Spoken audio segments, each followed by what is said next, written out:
Both of you are significant holders of Bitcoin, buying a significant amount back in 2013. Tyler, I'll start with you. What have you been doing over the last 8 months to accommodate this meteoric rise we've seen in Bitcoin? And have you been personally doubling down on your investment in Bitcoin?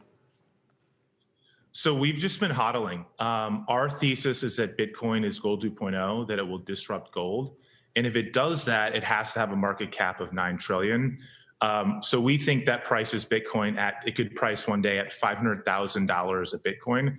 So at $18,000 Bitcoin, it's a hold, or at least if you don't have any, it's a buy opportunity, because we think there's a 25x from here.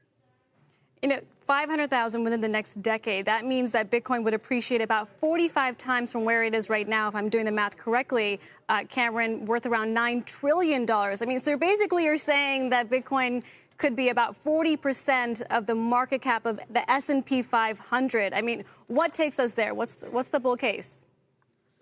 I think a lot of it is just investors coming in and realizing that inflation, there's a specter of inflation out there, and that how do you protect against that? Because I think there's not much of a debate on all the debt that's increased in the U.S., the money printing. And so how do you defend against that? And I think a lot of people are starting to realize that Bitcoin is really the best defense and offers the opportunity for an asymmetric return of something like 25 to 40x from here. And I don't think there's an asset in the universe that can credibly offer that kind of potential and protect against inflation. Gold's the classic hedge. If this was the 1970s, we would probably be buying and holding gold. But today we have Bitcoin. With that said, Tyler, it's still a significantly volatile, speculative asset. And comments from Coinbase CEO Brian Armstrong just a couple days ago sent Bitcoin lower back to 16,000. Concerns that he's hearing further regulation is coming from the Treasury Department, steps to increase data collection around digital wallets. What kind of impact could that have? Well, look, Bitcoin is still the best performing asset of the year, even compared to equities. Look, back in 2013, there was a question if Bitcoin was going to be outlawed. We're way past that. So we believe in healthy, thoughtful regulation. And that's been the case in the U.S. and many other jurisdictions for the last decade.